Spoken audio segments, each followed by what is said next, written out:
Liebe Kolleginnen und Kollegen, liebe Freunde des Amboss Studientelegramms. Marcus at Home welcomes Dr. George Bakris in Chicago, Illinois, with whom we would like to discuss novel approaches in renal protection for patients with chronic kidney disease, and particularly novel drugs in the field of mineralocorticoid receptor antagonists, which is a very difficult word for German tongues to pronounce, so we will refer to this as MRAs.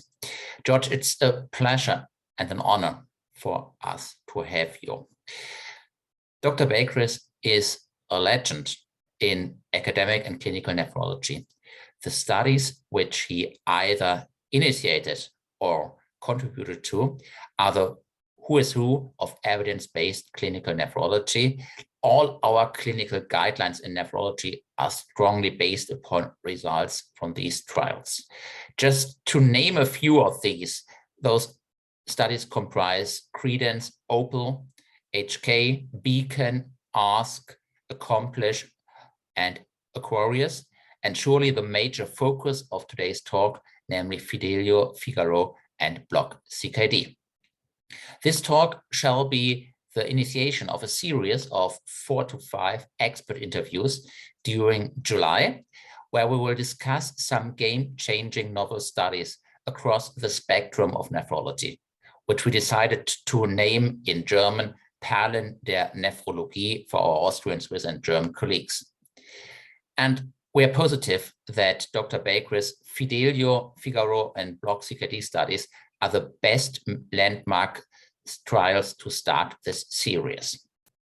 I'm joined today by a second internationally renowned expert, Dr. Markus Seemann from Vienna, Austria. And I would just like to start by asking our first question. So why do we need novel strategies for CKD progression? What can we do today? And why do you think that the medication we have nowadays is just not sufficient? Well, if you look at kidney disease progression,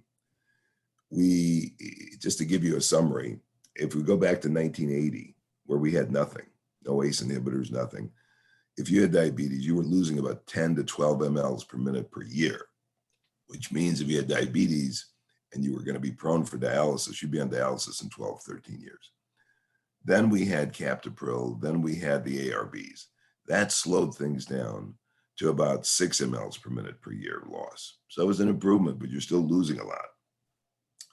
Then we had the SGLT2s, definite improvement, and slowed things down to about 2 to 3 mLs per minute per year.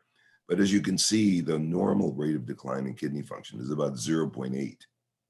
So we still have a way to go. So we need something additional. Now, with the advent of the non-steroidal MRAs, we've been able to slow things down about as much as the SGLT2s. The question is, if we combine the two, will you get further slowing? And we don't have an answer to that, but there's a need for more medications. We've turned into heart failure cardiologists because heart failure cardiologists now have 3 or 4 things they can use to really optimize outcomes in heart failure. Well, the nephrologists have now entered in that arena, and we have these tools that we can use to further slow kidney disease progression. So this would then take us directly to your FIDELIO study and the upcoming FIGARO study. And our first question would be, why do we have these 2 studies? Why did you not just go for 1 study, particularly because the inclusion criteria are virtually identical, but not 100% identical? And the answer to that is, if you look at the KDIGO heat map, and I don't know if the audience is familiar with that, but it's well published. And if you just look up KDIGO heat map and search it on Google, you should be able to find it. There are different risk categories for kidney disease progression. And in those risk categories, there's different colors. That's why it's called a heat map. What we wanted to do is all the renal trials previously have focused on one little block. And what we wanted to do is expand that and look at the kidney as a cardiovascular risk factor. And so if you do that, you then move into microalbuminuria and you move into higher GFRs with people with a lot of albuminuria, because all those people not only have higher cardiovascular risk, but they have greater probability of progressing to end-stage kidney disease over time. So it was really a program to look at the entire spectrum of cardiorenal risk. And so that's why it was done like that. And I might add, by the way, as a plug, it was the largest renal outcome trial that was ever done to date. As you decided to focus upon diabetic patients, so you left for the time being the non-diabetics outside the trials because of their higher risk for progression, or what are the underlying reasons for that? Right. The first issue is we know that aldosterone plays a role in diabetic kidney disease. And we know that it plays a role in terms of contributing to accelerated fibrosis and inflammation. So we wanted the highest risk population we could get in terms of kidney disease outcomes to really see if there is something or not. And then if there is, then we can explore non-diabetic disease. And I might add that there is a trial that has been designed to look, in fact, at non-diabetic kidney disease. So I would switch the mic to Professor Seemann. Yeah, thank you that it's possible to speak with you. You're one of my heroes, and I'm always quoting you for my fellows, Professor Bakris. So regarding the nephroprotective effects of Finerenone, so as I understood it, hypothetically, it is targeting, so to say, the heart primarily, also due to its anti-inflammatory effects. So what do you think is the root cause of its nephroprotective effects? Is it on the glomerular filtration, or? So to be honest with you, I think it's working in multiple places, because if you look at diabetic kidney disease, it's not just a glomerular disease. It's a disease that affects the vasculature. It's a disease that even affects the interstitium. Aldosterone, as you know, plays a key role in inflammatory responses and plays a key role in vascular type issues. I think, and by the way, just to plug a paper we did, there is a paper in the European Heart Journal that was published very early this year in January with Rajiv Agarwal as the first author. And we get into the mechanisms. Herman Haller was part of that paper. We got into the mechanisms of what possibly could be going on. I personally think that if you keep in mind, and let me give you a concept here, most people with type 2 diabetes have increased aldosterone levels. And where is that coming from? It's coming in large part from the visceral adipocytes, which are well documented to increase aldosterone. And so it's not that you've got primary hyperallosteronism, but you do have elevated levels that in that milieu are probably contributing to increased fibrosis and increased inflammation. There is a very nice paper, I might add, that was just published. It's online by Peter Kolkoff in the American Journal of Nephrology. It's an animal study, but in that study, he looks at renal biopsies. He looks at changes in albuminuria. So there's both a clinical and a basic component to this. And he shows very nicely, actually, that the combination of an SGLT2 with Finerenone has additive benefits on albuminuria reduction and reduction in fibrosis, both at the level of the glomerulus and the level of the vasculature. So I think we're now getting deeper into this, but I think aldosterone, as you know, is pro-fibrotic in inappropriately high levels. And there is a narrow range, and if you're outside that range, you have a problem. This is well documented in people untreated for primary hyperallosteronism.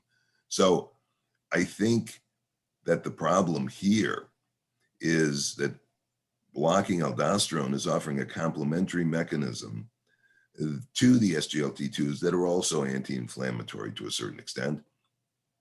And by doing the two together, you're probably getting a greater benefit. Now, that hasn't been shown in outcome trials yet, but I will tell you there are analyses coming of the pool data of the FIGARO and FIDELIO.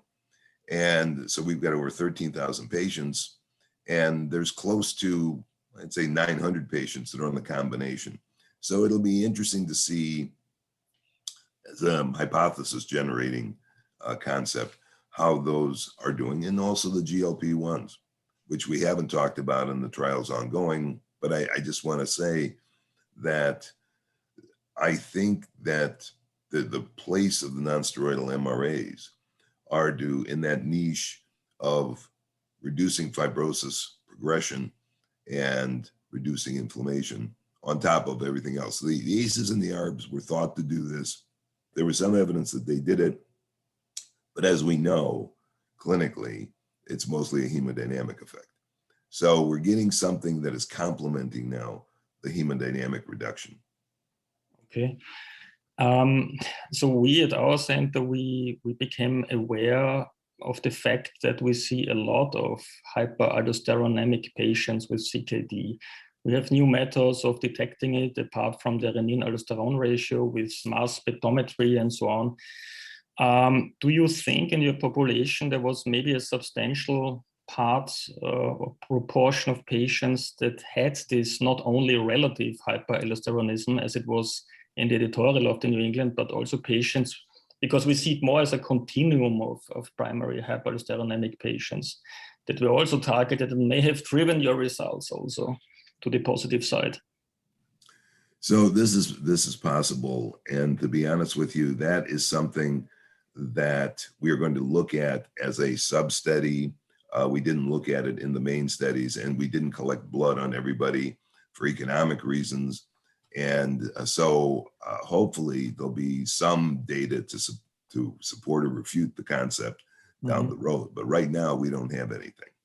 But coming back from this high-risk diabetic population, if CKD patients have increased aldosterone simply because they have to excrete the potassium just to survive, and maybe they sacrifice the cardiovascular effect, so to say, on the long run, but simply to survive. This is maybe a reason why these patients, like in the hyperparathyroidism, are hyperallosteronemic.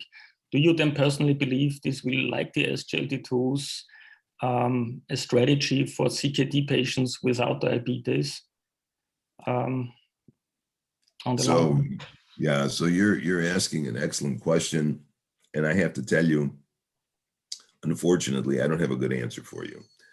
I've thought about this. The one thing I think a lot of people, going to the data that we have, spironolactone outside of primary hyperaldosteronism has really not been looked at well in diabetes or things because of hyperkalemia.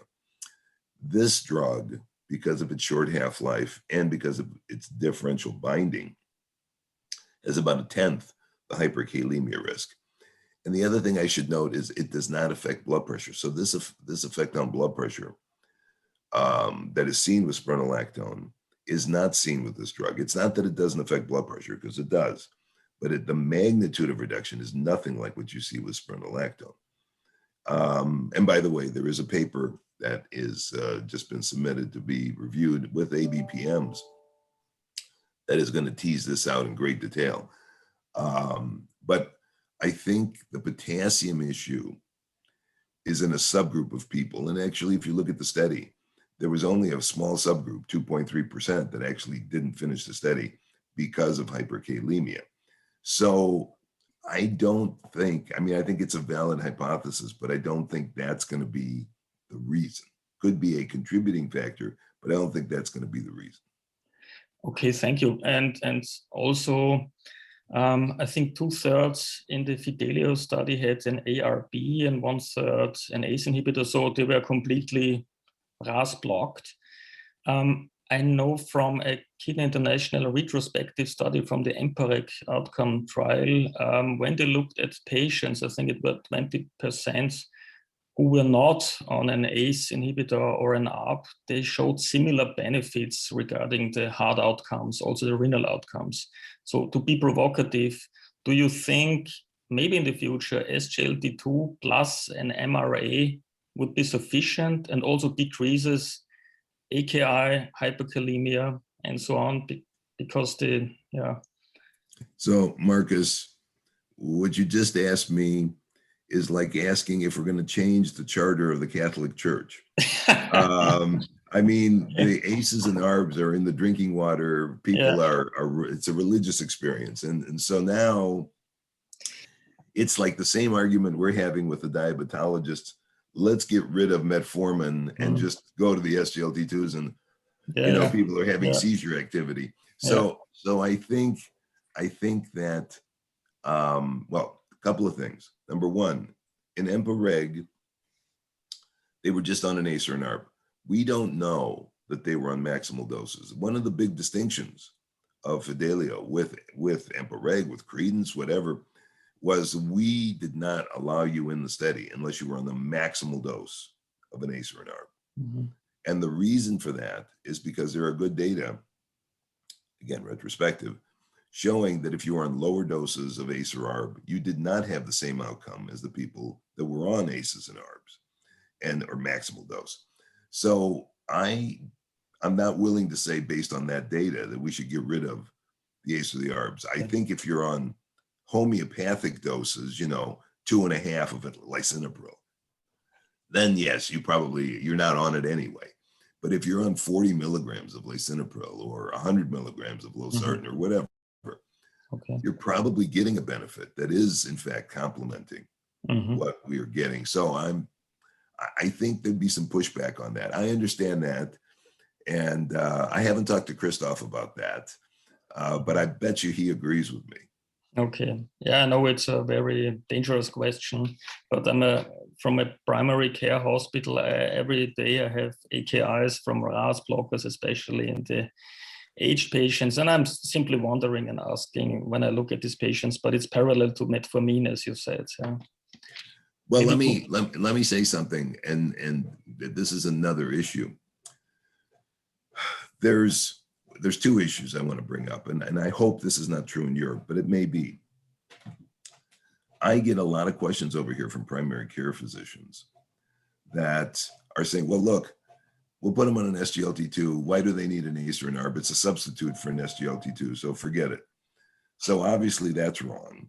And then the other issue that comes up is that the non-steroidal MRAs, the Finerenone is just like Spiro. So why don't we just use Spiro and get it over with? So there's a lot of generalizations that people, because they don't understand the physiology as well, are making that I think are problematic. And, it's an issue. And I think really to get at this question that you're talking about, a good animal study with proper controls, that'll answer the question. Okay. And, I have to tell you, if we take out the blood pressure from the ACEs and the ARBs, and now I said this in 1993 when captopril was being approved by the FDA, and people ganged up on me because I said, captopril lowered blood pressure almost 5 millimeters. I mean, you can't say it's blood pressure independent. Shut up. We're approving a drug for the kidney. Okay, fine. No problem.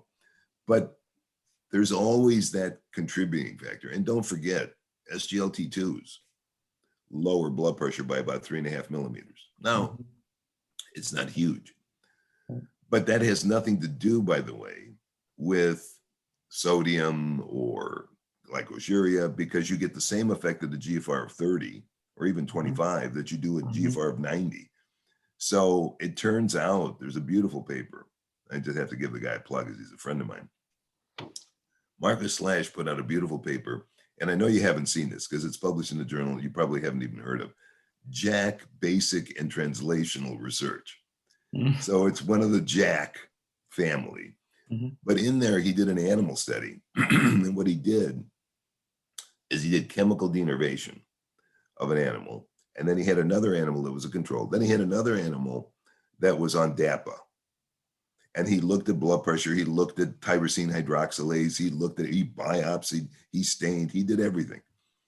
And he also looked at endothelial function.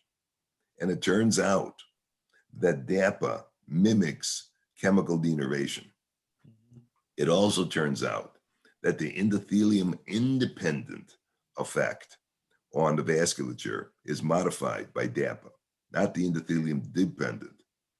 So these drugs are doing far more than we ever think. And is this because of anti-inflammatory effects? Well, I doubt it. That's not going to affect tyrosine hydroxylase. So I don't know what's going on. I'm just telling you, the more we're fishing, the more we're discovering. Yeah, but at least for the Fidelio trial, you can say there was only a modest decrease in the blood pressure by Finerenone. That's correct. I will tell you, yes, if you look at the trial overall, it was a 2.3 millimeter reduction. There's nothing. But if you look at the subgroup, which we did in this blood pressure paper, if you look at the blood subgroup of greater than 140, and there were a reasonable number of people that came in at greater than 140, what you see in the greater than 140 group is you see about a 5 millimeter reduction in blood pressure. It was not bad. What's very interesting, and I probably shouldn't tell you this, let me just say it this way. On the ABPMs, when we were doing the phase 2, one of the interesting things is there was an indication of a beneficial effect on nocturnal blood pressure. I won't say what it was, with Finerenone. Now, it was a small study, it was a phase 2. I mean, there were hundreds of patients, but it wasn't something that I'm going to wave the flag about, but it is going to be in this paper, which, by the way, is being evaluated by circulation, just as an FYI. So a lot of very interesting things are popping up that are potentially useful. I mean, there were about nearly 5% of the patients who had an SGLT2 inhibitor in the FIDELIO. I just saw at the ADA 3 or 4 days ago an independency possibility of the effects. Will there be more in the FIGARO trial on SGLT2? Yes, yes, there is. The use of SGLT2s in FIGARO was less, significantly less. But if you combine the two trials, it's about 8%, 7-8%. So it's not small, it's not big, you know, it's just what it is. But it hints towards the possibility that these effects are synergistic, which would be nice. Absolutely. Yeah. Absolutely. But don't forget, you know, that data was presented by a diabetologist who's very close to SGLT2s as well. So, you know, but we all reviewed it. Let's be fair. Okay. And so finally, coming to, you mentioned it before, in contrast to SPIRO, regarding the hyperkalemia, why is this effect so significantly more safe? Yeah, so I'll make it very simple for you. Probably the most relevant reason is half-life. If you look at SPIRO and metabolites, well, you know, some of the metabolites of SPIRO hang around for weeks. So the reality, and they are active, they're not inactive metabolites. So I think the pure and simple reason is you're getting not just aldo blockade, but you're getting other additive effects on potassium because of the other metabolites and the long half-life. If you look at Finerenone, there's a half-life of like 3 hours and no active metabolites. So I think it's getting in, it's doing its effect, it's interacting with the receptor, and it's out of your system before potassium can build up. So I think that's really the key issue. I want to remind the audience, we did not measure potassium in that trial until 1 month. If we really thought there was a potassium issue, we would have been checking it in 1 week. So give you another idea. Yeah, maybe I have a final question before heading to Gunnar.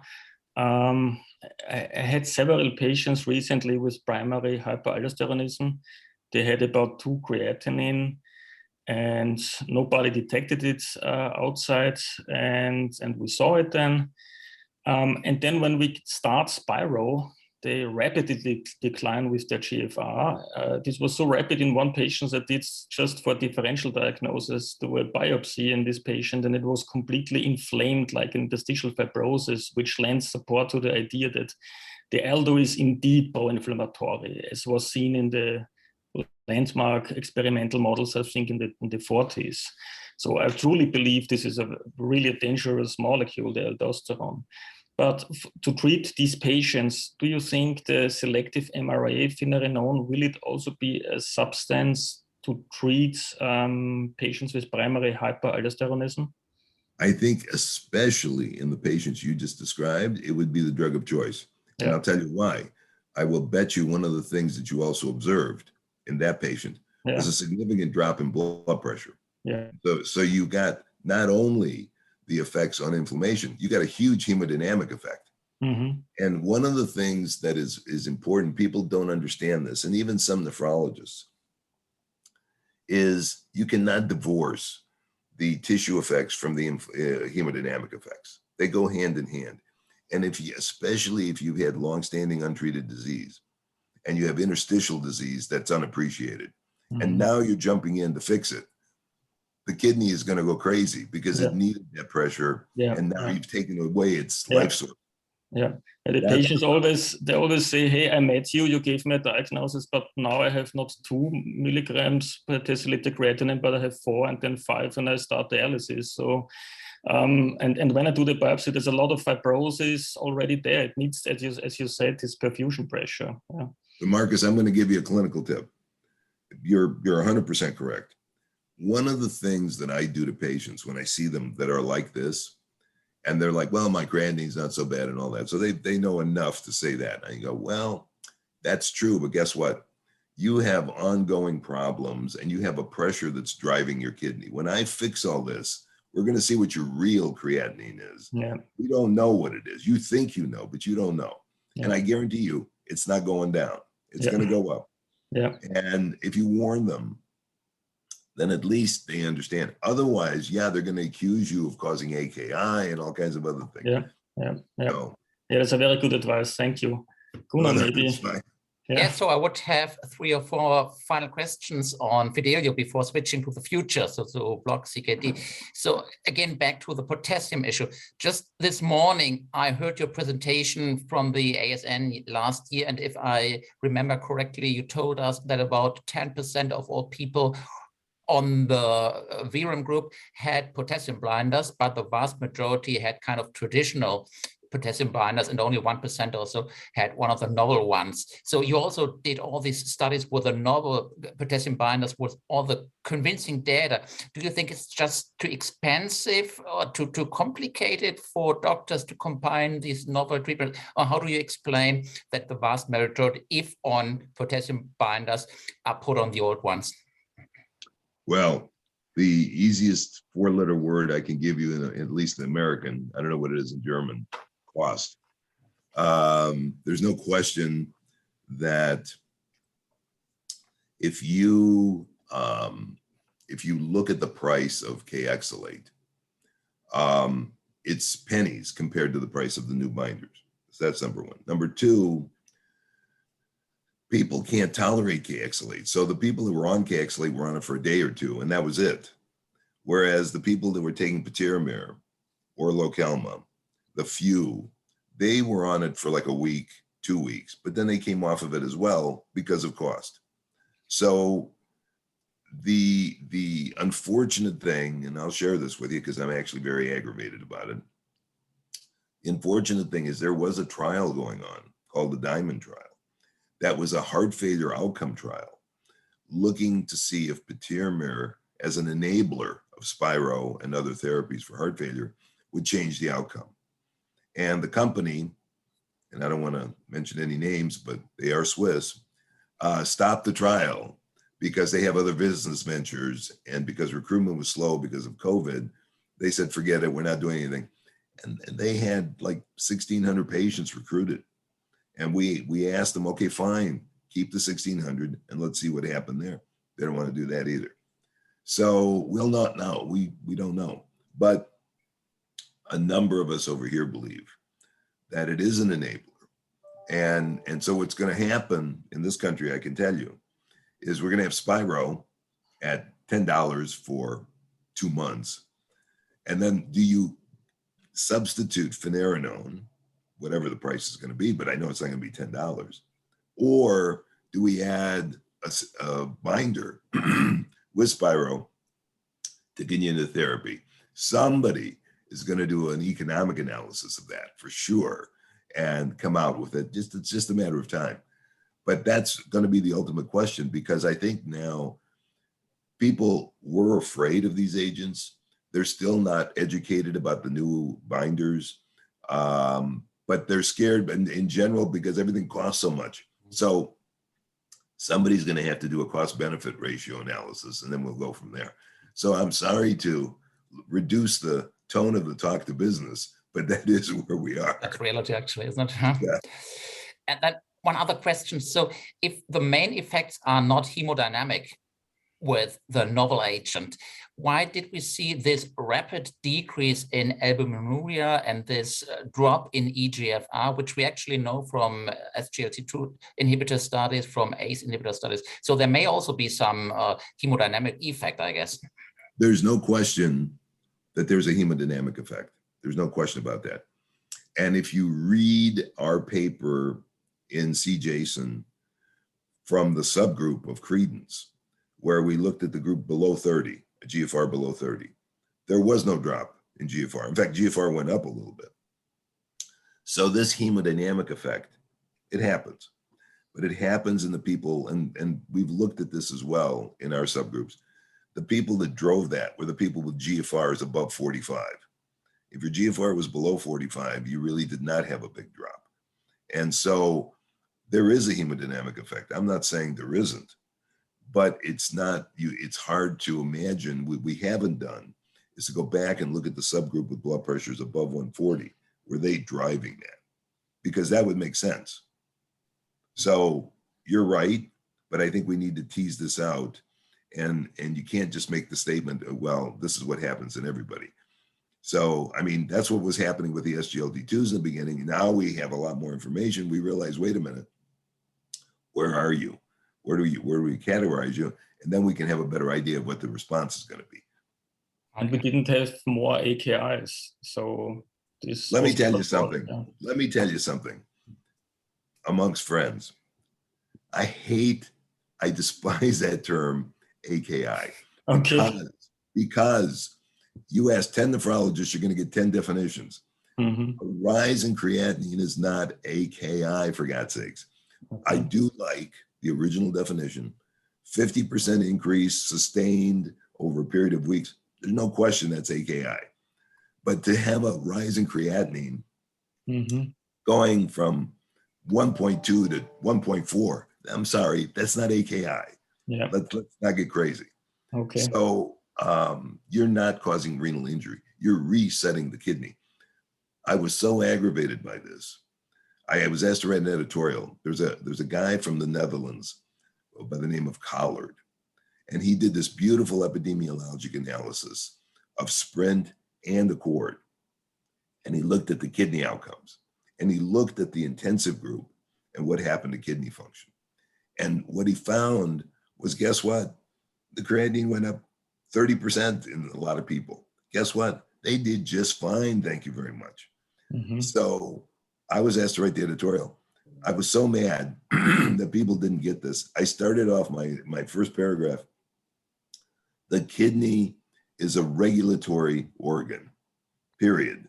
And then I actually reviewed the physiology of how the kidney works in terms of different blood pressures.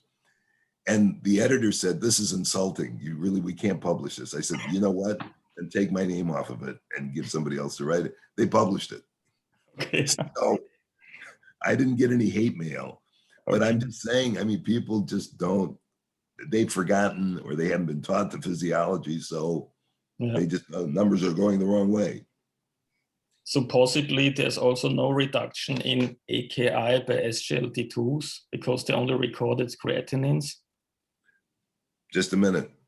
People are now believing that SGLT2s not only don't cause AKI, they believe that they're protecting you from AKI. There you go. I mean, I'm not going to argue with that. Let's leave things alone. Okay.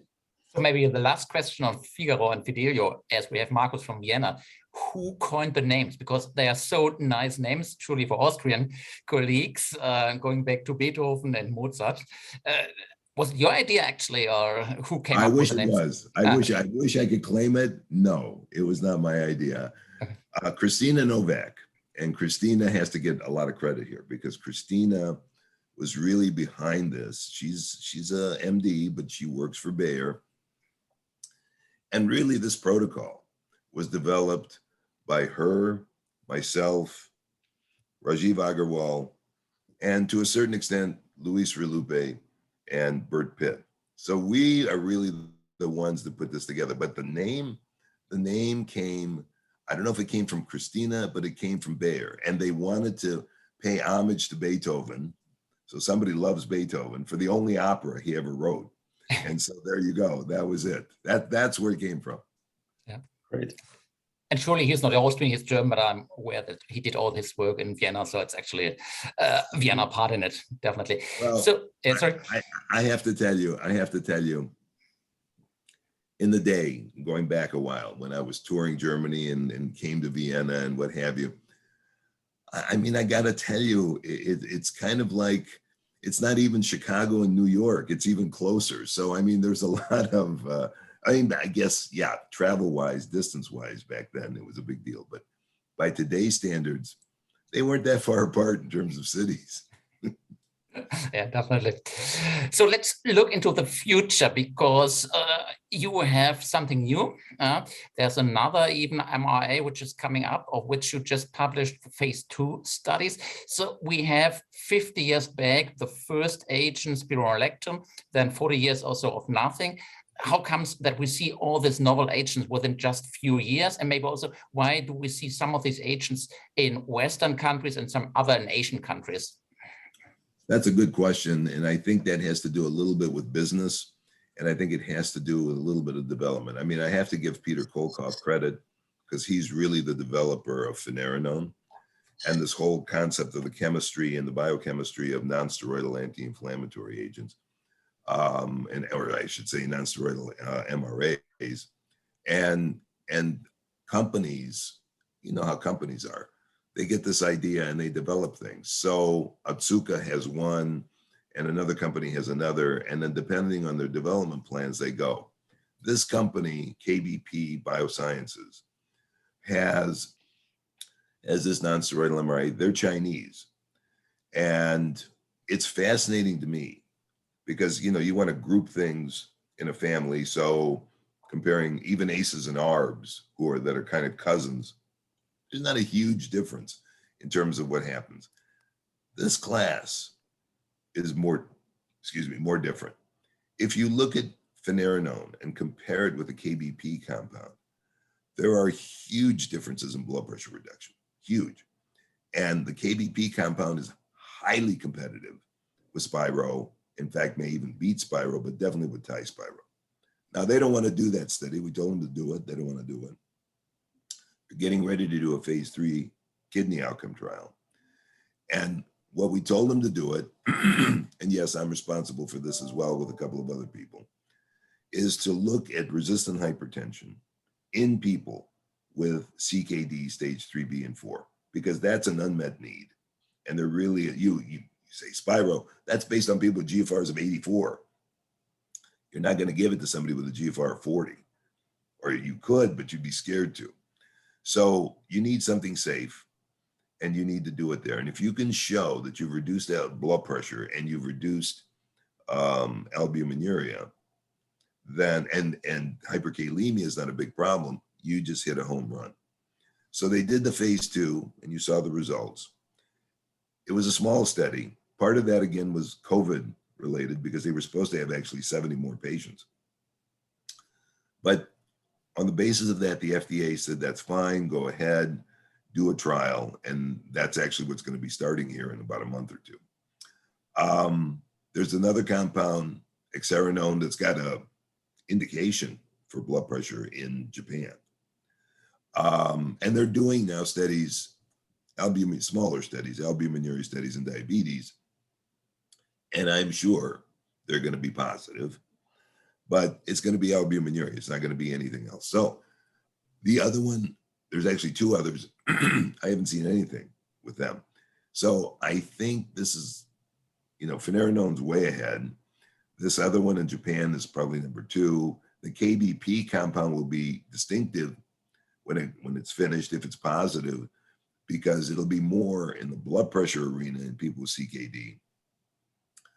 But I see, if let's just pretend everything turns positive, I would say that in 2026, just going there, that with Finerenone being out and moving forward, if this KBP Biosciences compound comes out the way I think it's going to come out, it's going to have its niche in resistant hypertension and CKD. Nephrologists are going to figure out most of these people have resistant hypertension anyway. It's a non-steroidal MRA. What the hell? Why don't we just use this and not Finerenone? And Finerenone is going to have more of a niche in heart failure, where blood pressure is generally lower, and go there. That's how I see it happening. The Japanese compound, I'm not sure where it's going to end up, because it doesn't really have a niche. It's just kind of another blood pressure agent.